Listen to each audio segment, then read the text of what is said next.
Кочкор райондук суу чарба башкармалыгында узак жылдардан бери иштеп келаткан Урматбек Мукамбеталиевдин иштеги түйшүгү жеңилдейт. Буга чейин колдонуп келген техника эскирип, дээрлик жараксыз болуп калган. Эми жаңы экскаватор арыктарды тазалоодо жардамы тиет. Кудайым буйрса, эми мурунку техникалардын эскилигине жеткенине байланыштуу азыр жаңы техника келди.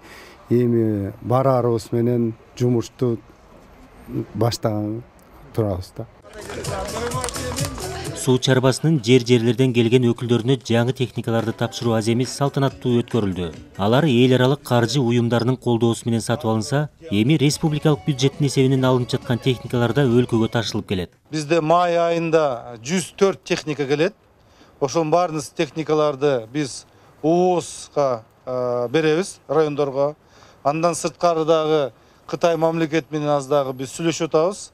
Кытай мамлекеттен грант аркылуу дагы биздин ООСторго спецтехника алып келүү боюнча. Эң негизги биздин максатыбыз ар бир руарда спецтехника болуш керек. Ошол руарлар өздөрү БДР, БСР жана каналдарды курганга лицензия алат да, ошол өздөрү курат. Суу чарбасына соңку ирет техникалар аз санда гана 2013-жылы алынган экен. Жай мезгилине чейин ишке ашырыла турган жаңылоону мекеменин кызматкерлери көптөн бери күткөн. Эми ирригация тутумун оңдоп түзөө, арык каналдарды тазалоону бара-бара жеке ишкананы жалдабай, суу чарбасынын адистери өзлөрү аткарат. Деги эле бул тармакка техникадан башка да колдоо көрсөтүлүп, бөлүнгөн каражат кыйла көбөйдү.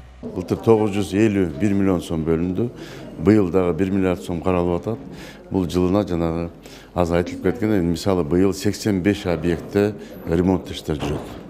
Андан тышкары жанагы 1 миллиард сомдо болсо бул 24-26 жылдарга бөлүп берилет, бирок техниканы июнга чейин толугу менен алып келип берет. 104 дана техниканы.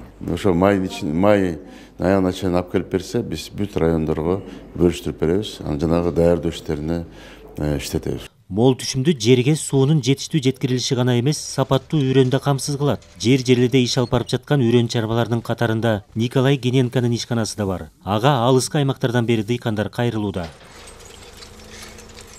Уже считай, можно сказать, мы... Жыл жаңыргандан баштап эле иш жанданган. Себеби жазгы тала жумуштарына үлгүрүшүбүз керек. Жалпысынан 100 тонна арпанын үрөнүн даярдайбыз. Ал эми буудай андан бир аз азыраак болот. Биздеги үрөндү сеп 1 гектар жерден 60 центнердан эгинин ала алышат. Соңку жылдары үрөн сатып алгысы келген дыйкандарды колдоо максатында каражаттын 30%ын мамлекет төлөп бере турган программа иштеп жатат. Бүгүнкү күндө 5197 тонна үрөн даярдалды. Бул будай, арпа, жүгөрүн үрөндөрү, картошкан үрөнү, пахтанын үрөндөрү, эспарцеттин үрөнү, беденин үрөндөрү, үрөчүл чарбалар менен келишимдер түзүп атабыз. Ошол келишимдер түзүлгөндөн кийин бизде жерлерде райондук агрардык өнүктүрүү башкармалыктары бар, билесиздер, министрликтин алдында.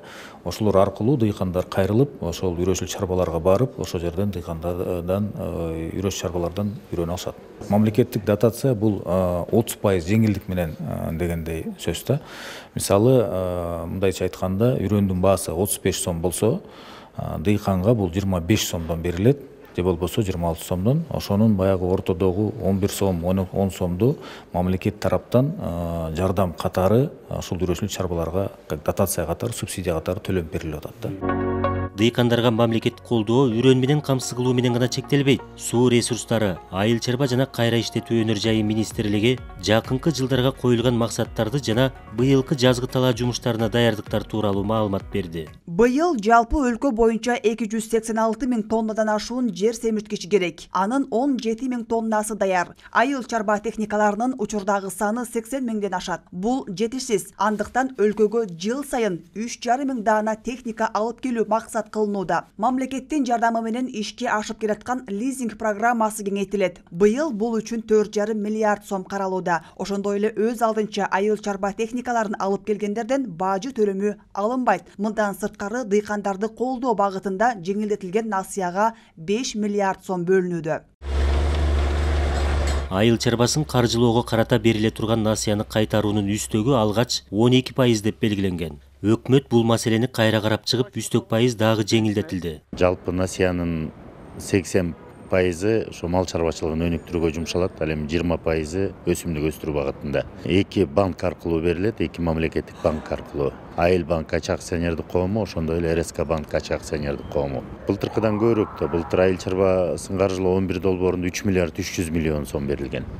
А бул 12 долбоордо 5 миллиард сом каралып атат. 10%дык чен менен 150 миң сомго чейин күрөөсүз, ал эми 150 миңден 500 миңге чейин күрөө менен берилет. Жыл сайын ишке ашырылып келаткан айыл чарбасын каржылоо программасы келерки жылы токтотулат. Тармактык мекеме 2025 жылдан тартып мындай жеңилдик кооперативдерге гана караларын билдирүүдө.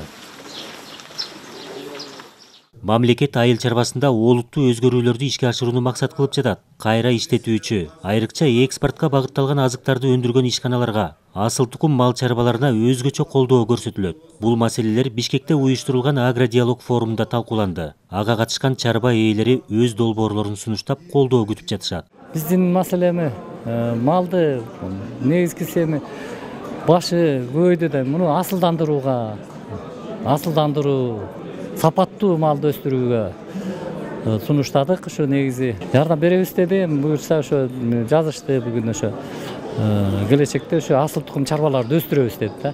Атайын жыйынга келген чарба ээлери, агро өнөр жайында иш алып барган ишкерлер бири-бири менен жолугуп, бирге иш алып барууну макулдашты. Жеңилдетилген насыя алууну каалагандарга каржы мекемелеринин өкүлдөрү кеңеш берди. Мамлекет экспортко багытталган азыктарды өндүрүүчүлөргө өзгөчө колдоо көрсөтүүнү максат кылып жатат. Быйыл эми агро өнөр жай долбоору боюнча мамлекеттен 2 миллиард 600 миллион сомго карап беребиз деп атышат. Эгер ошону карап берсе, биз улантабыз. Жашылчаларды кайра иштетип, ошолорду жанагындай шоковый заморозка деп коет. Ошо жашылчаларды сабиз, жанагындай капуста, калемпир, жашылча өндүрүүчүлөрдү ошо кайра иштеткенге каржылайлык деп атабыз ошолорду. Анан жанагындай чоң торгово логистический центр деп коебуз. Ошондой долбоорлор болсо ошолорду каржылайлык деп атабыз. Канаттууларды ичинен экиге бөлүнөт да. Жумуртка өндүрүүчүлөр болуп, анан эт өндүрүүчүлөр болупчу. Аларды каржылайлык деп атабыз. Сүттү кайра иштетүүчү мекемелерди каржылайлык деп атабыз. Буюрса келип атат.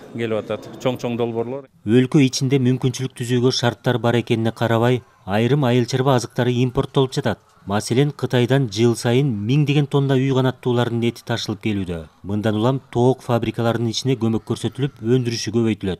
Бул жерде мына азыр биринчи сессияда өттү. Тоок этинин багытындагы презентациялар болду. Бул жерден азыр фермерлерге түшүндүрмө беришти.